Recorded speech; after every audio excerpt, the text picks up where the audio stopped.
we'll do the live thing first. Like.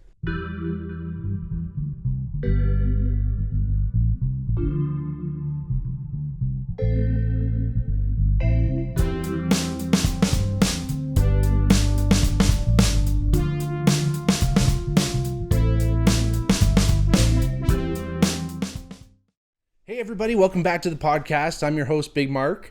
If you liked what you've been hearing lately, remember, go and subscribe to the podcast, like us on Instagram and everywhere you see us on YouTube, and make sure go check out our Patreon, patreon.com/thebigmarkpod. We got all kinds of exclusive stuff there, the Bigmark Book Club, lots of behind the scenes stuff, and we'd love to bring that to you and grow our online community. Anyway, today, I'd like to take you through the story of Superman Lives. So this is something that I haven't really gone over too much in the podcast lately, but I'm a little bit of a comic book nerd. Comic book nerd in the weirdest sense that I've never really read a comic. I have a couple graphic novels. I have The Killing Joke, which is an amazing graphic novel kind of comic that they actually based The Dark Knight, and Heath Ledger read it and based his Joker off of a lot, and Tim Burton loved it when he created the first Batman movie.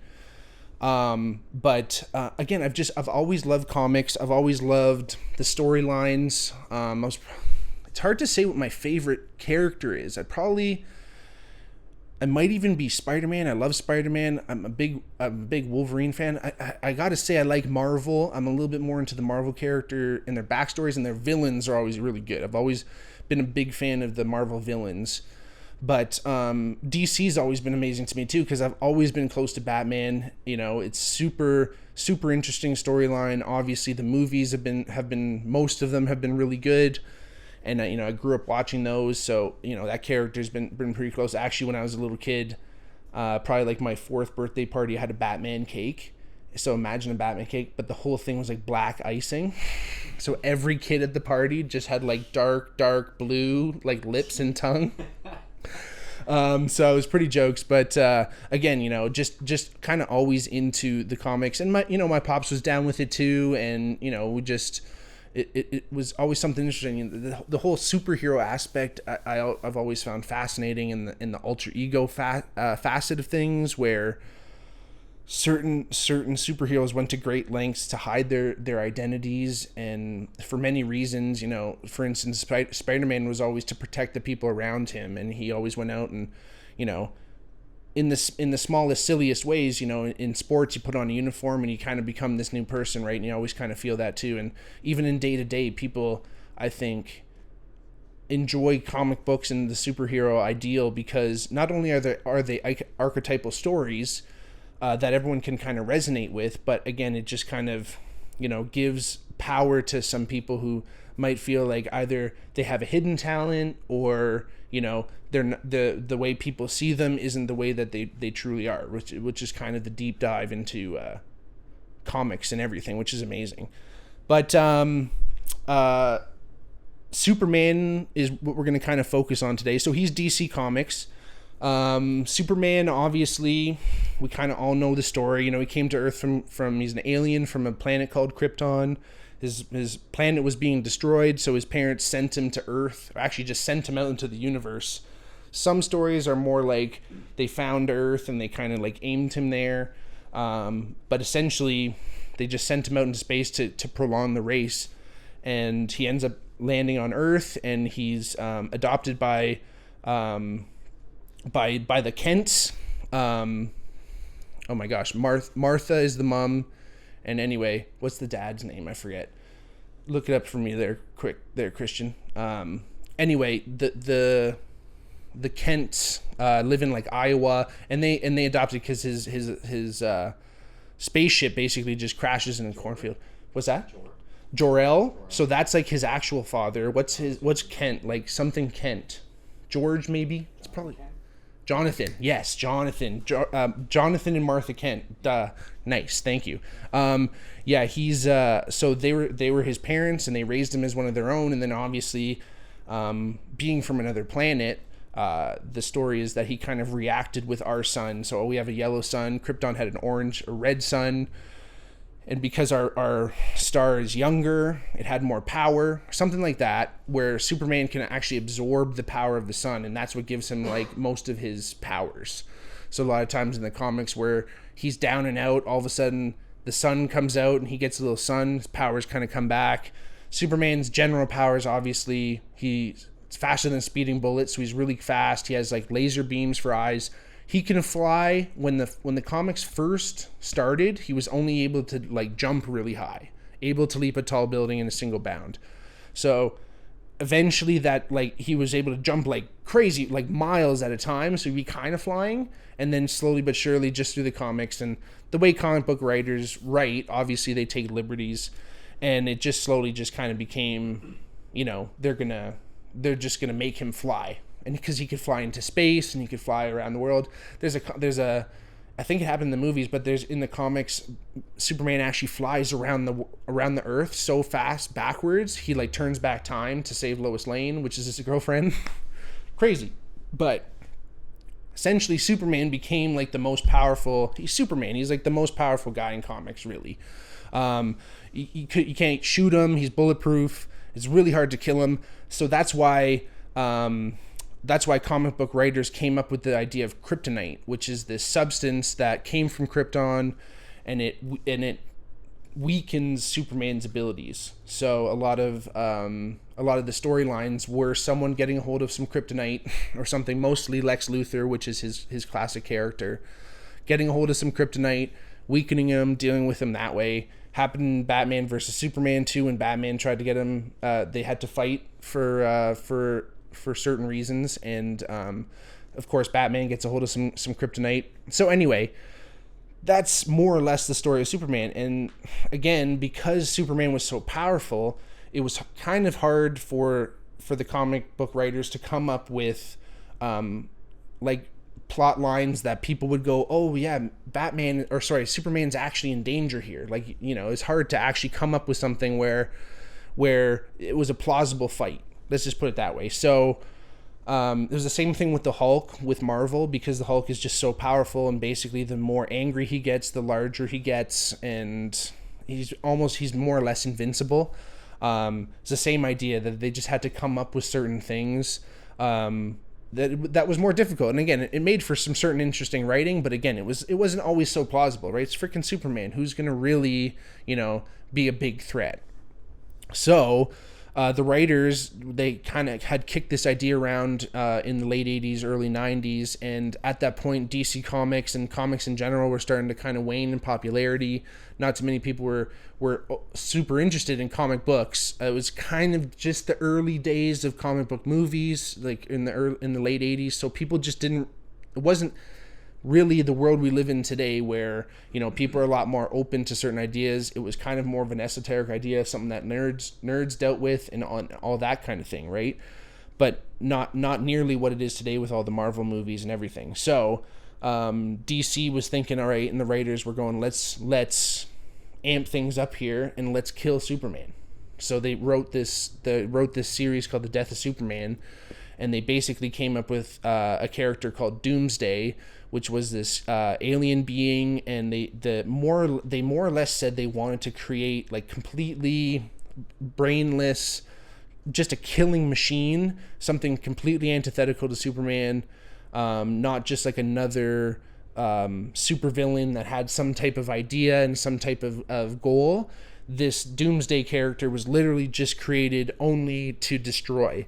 And basically Doomsday is when his powers were, the more damage you did to him, the stronger he actually got. So he would, every time you did some type of damage to him, he would grow like an impermeability to that. So if it was laser beam eyes from Superman, he would get some damage done, but as he healed, he would become impervious to lasers after that.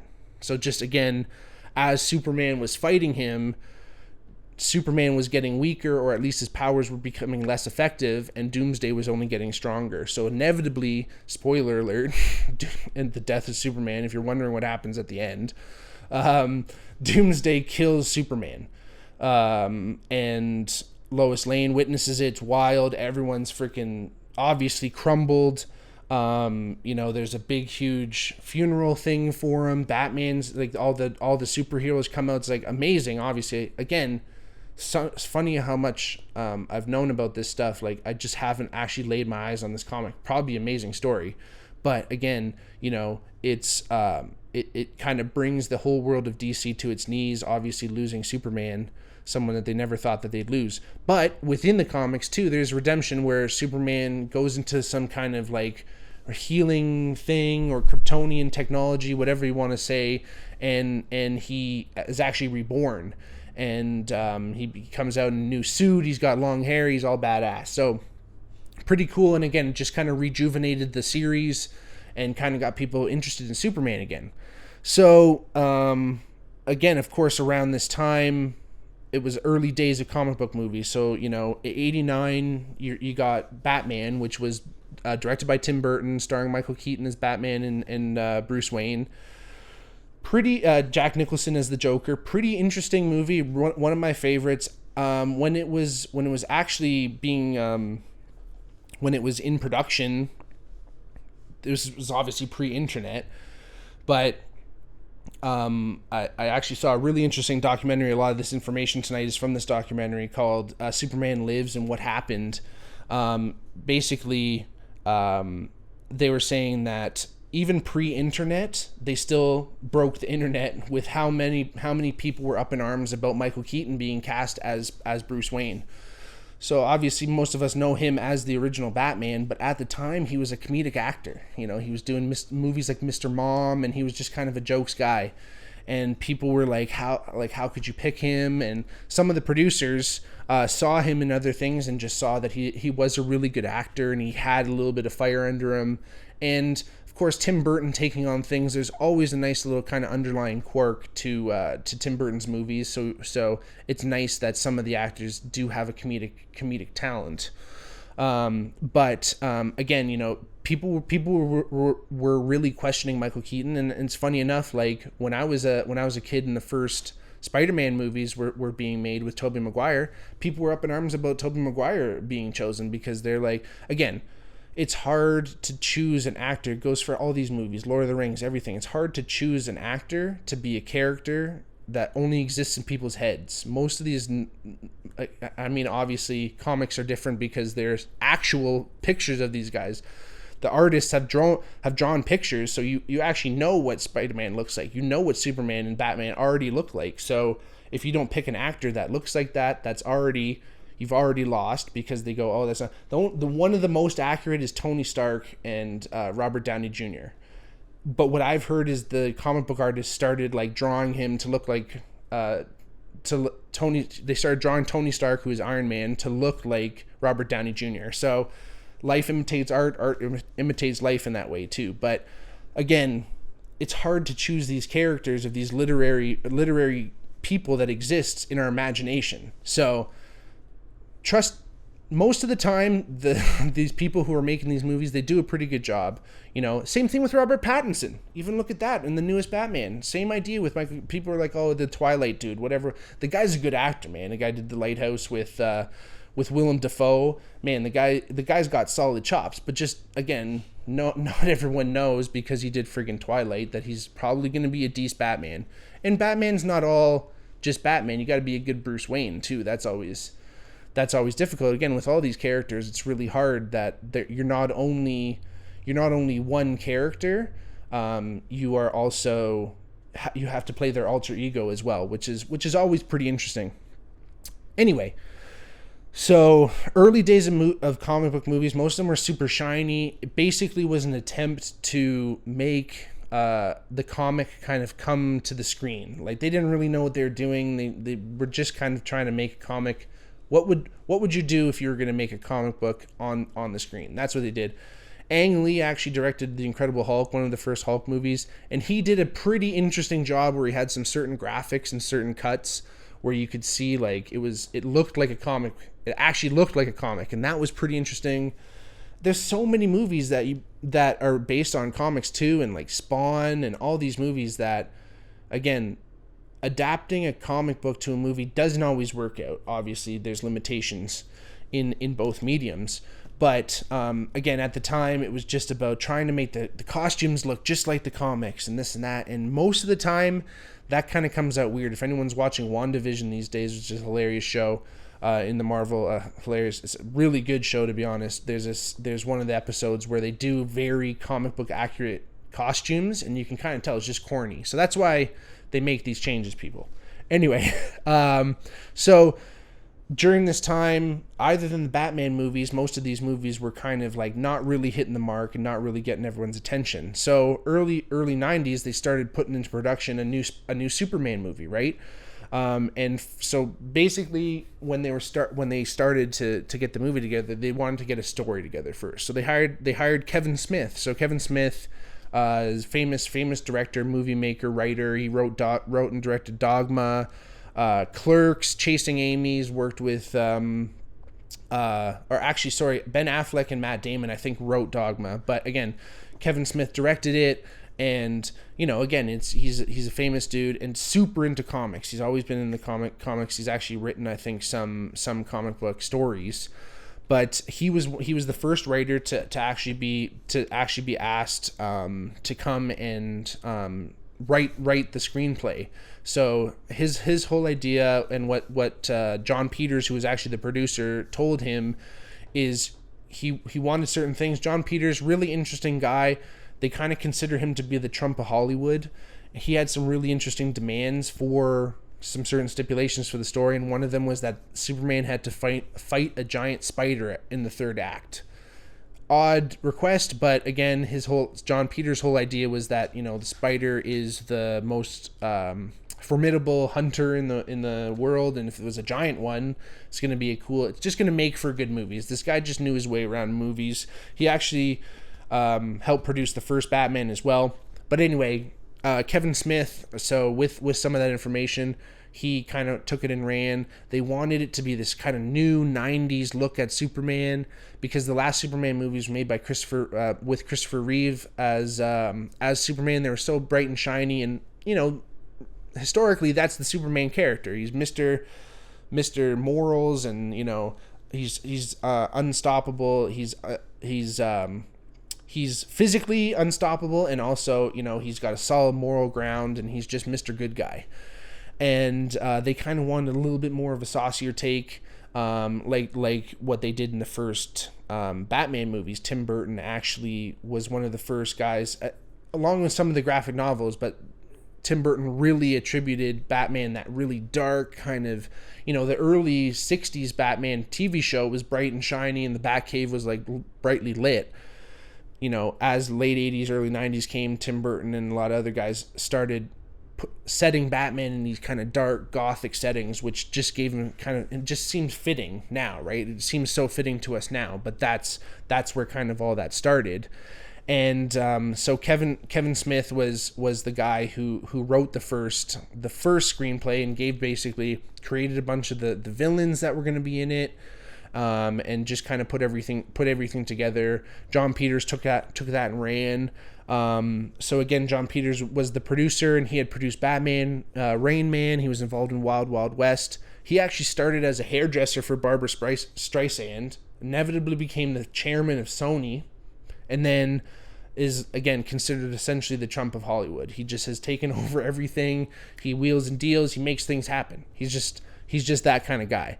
So he was the guy who came up with those wild ideas for Kevin Smith, including that giant spider. And Kevin Smith came up with something called a Thanagarian snare beast, because he didn't want to call it a giant spider. So he came up with this thing. It's basically a big spider, but Thanagar is actually where Hawkman and Hawkwoman are from, which are other DC characters. So that was Kevin Smith's way of kind of like bringing things together in the DC universe.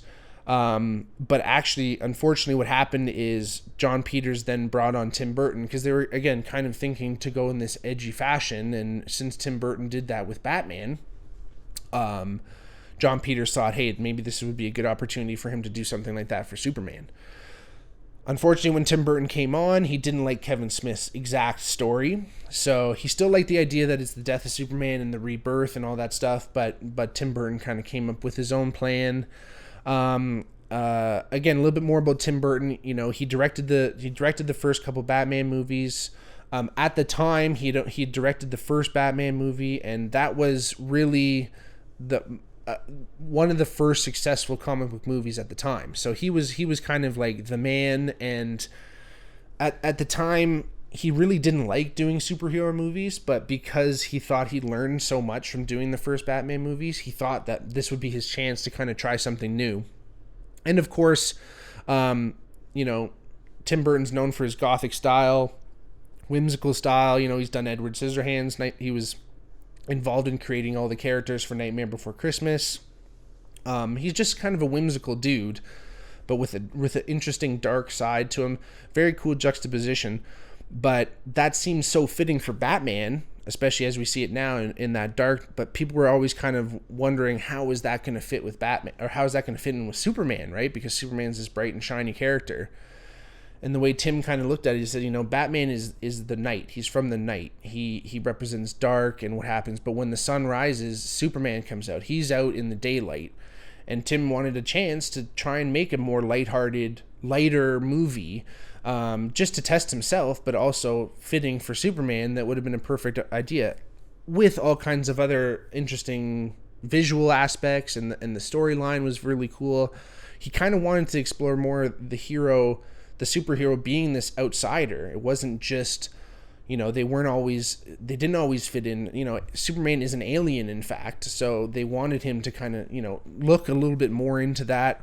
That kind of brought them to picking Nicolas Cage, because Nicolas Cage was the guy they wanted to pick to play Clark and Superman. And, you know, it's the same thing with Michael Keaton. No one really thought that was a great idea, but wasn't a pretty boy, was built pretty well, but again, kind of gave off that alien idea. He's a great actor and has a lot of range, and you know, he was gonna try and have this really cool, interesting take on Superman and Clark Kent. And again, Clark Kent not just being this slightly dorky journalist, but more of a completely outsider Superman. Actually, so much so that in the story, Clark Kent didn't even know that he was an alien until he was older. So he didn't grow up knowing that he was an alien and he had these powers.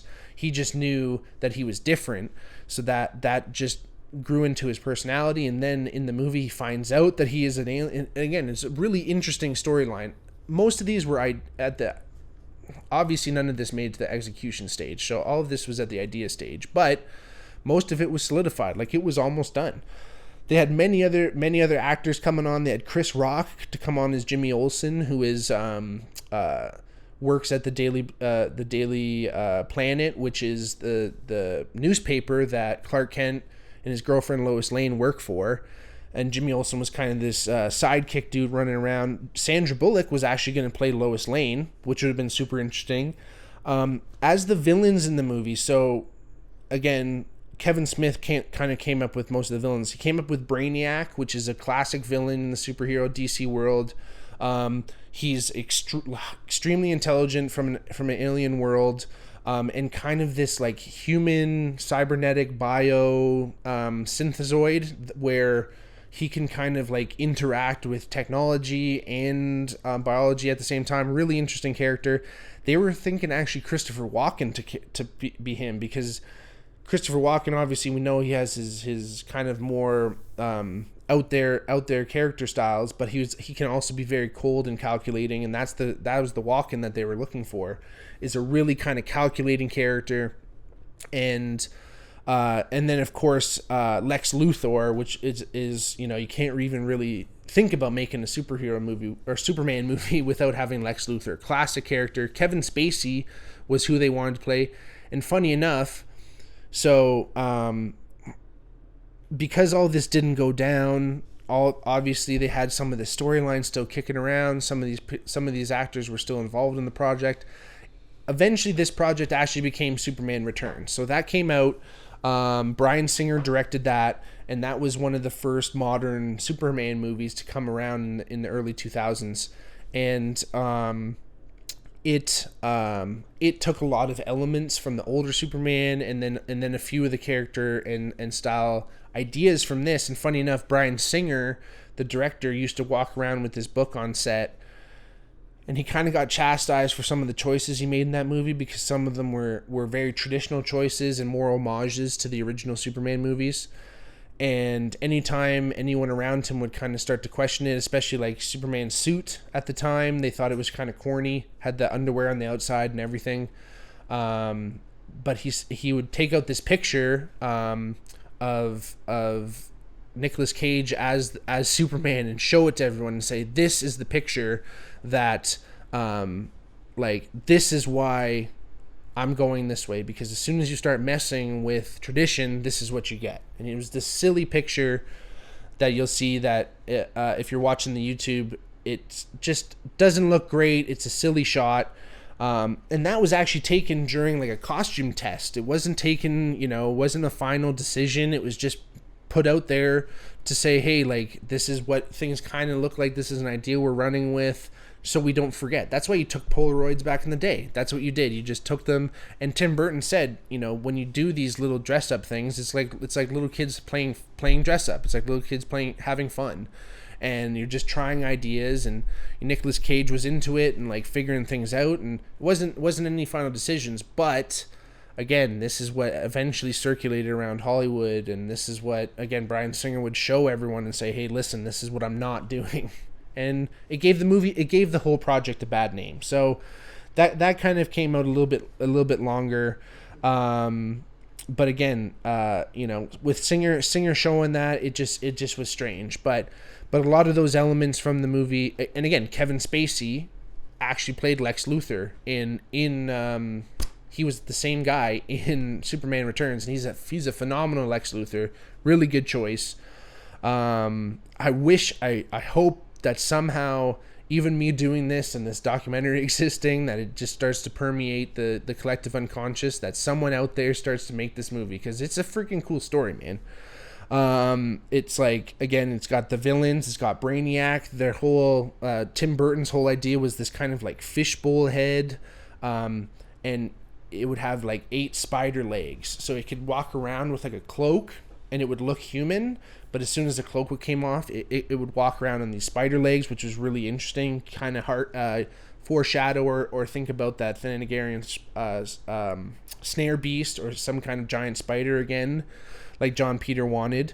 Lex Luthor, of course, and Doomsday, those were the big characters.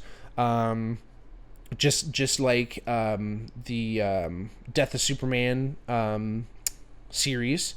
Again, it was outsider Clark. He was unaware that he was an alien growing up, and he kind of finds out later because Lex Luthor finds his craft, and Brainiac finds Clark's or Superman, depends on how you want to look at it, the Fortress of Solitude, which in the comics is where Superman, in the Arctic, Superman would go and like hide from civilization. Fortress of Solitude, obviously it was him by himself. And when Superman came to Earth, so when he was sent to Earth in his little craft thing, his parents his name is Kal-El. His parents, Jor-El, put this, I forget what his mom's name is, but put this little robot thing in there with him called K, and it's basically this little android robot that kind of takes care of Superman, Clark, or Kal-El, depends on how you want to look at it at that time. It looks after Kal as he comes to Earth, and kind of grows with him, and then when he has his Fortress of Solitude, K kind of like keeps guard with that. And again, Superman was a little bit closer to the comics. He didn't fly, he jumped, just like the comics, like the early comics. So it wasn't so much about him flying, it was a little bit more, again, this movie would have been really interesting. So much speculation, but really interesting. Again, following the storyline of the death of Superman, Doomsday does kill Superman. Big deal. Kevin Smith actually wrote the scene where Batman comes in, and he's part of the movie and does this big announcement to the city of Metropolis, and would have been really interesting to see that. But basically, once Superman dies, K, this robot that was kind of helping him, forms this regeneration suit around him. So it's this Kryptonian technology that basically revives him from death, brings him back from the dead. And the suit's really cool, and they worked, like, the production team worked like nuts to find out all the different materials and different methods that they could create to have the suit. And Tim Burton and John Peters basically gave the production team notes that they wanted to be like the most technicolor, sparkly, like soap bubble looking, like technology suit. And it was like, you know, all laced in with like lights and stuff. And again, this is early mid 90s, so stuff wasn't, it's funny to look back at it, but at the time, and the way they probably would have made it look on camera was really, really interesting. But that was how he was going to kind of be reborn, and then he'd come and then save the day, like classic Superman, right? So again, you know, you kind of wonder, this is so cool, why didn't this actually happen? And basically at the time, Warner Brothers had a lot of L's. They took a lot of L's at this point.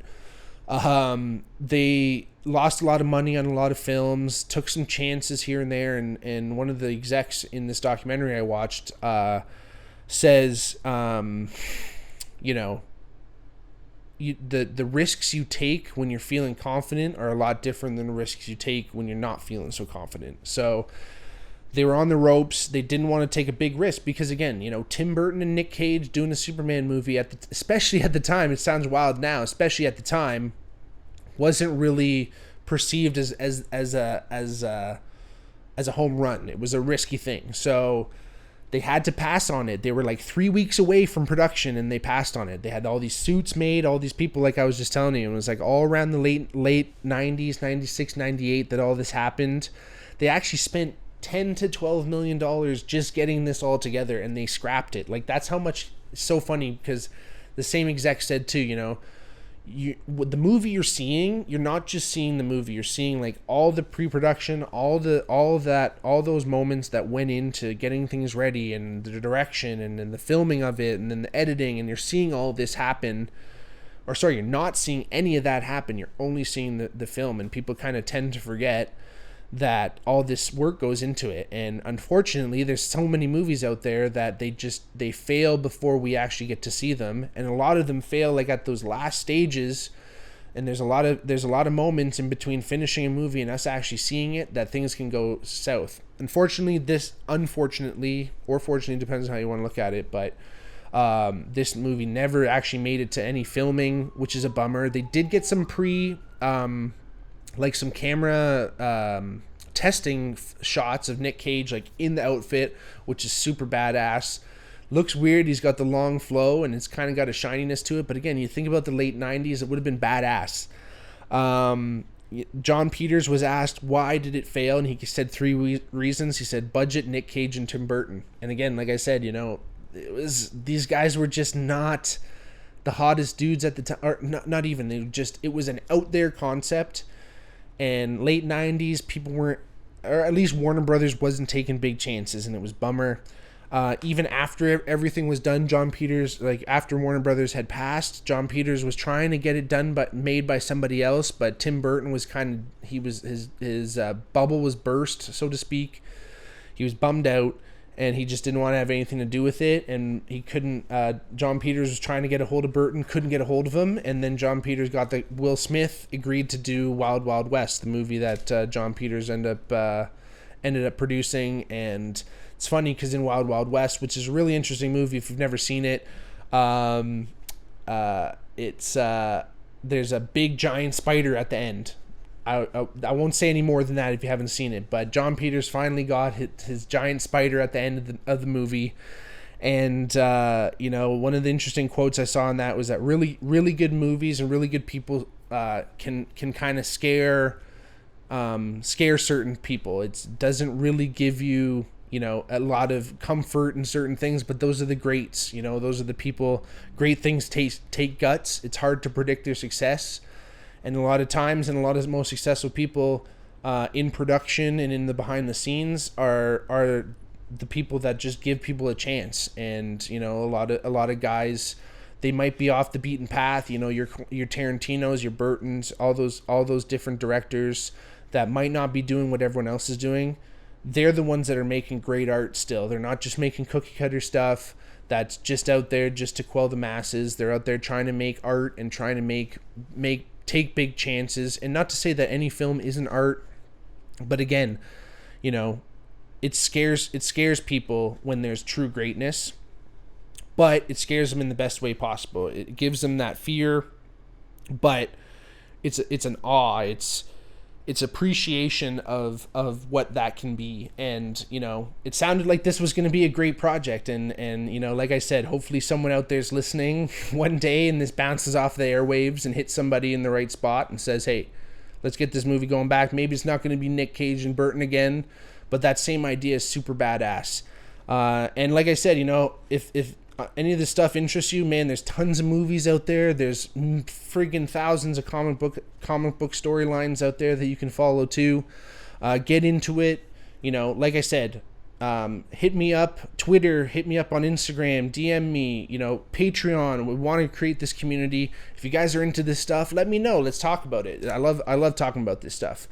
But again, like I said, like us, share the page, share the podcast, and we'll see you guys next week. Cheers, everybody.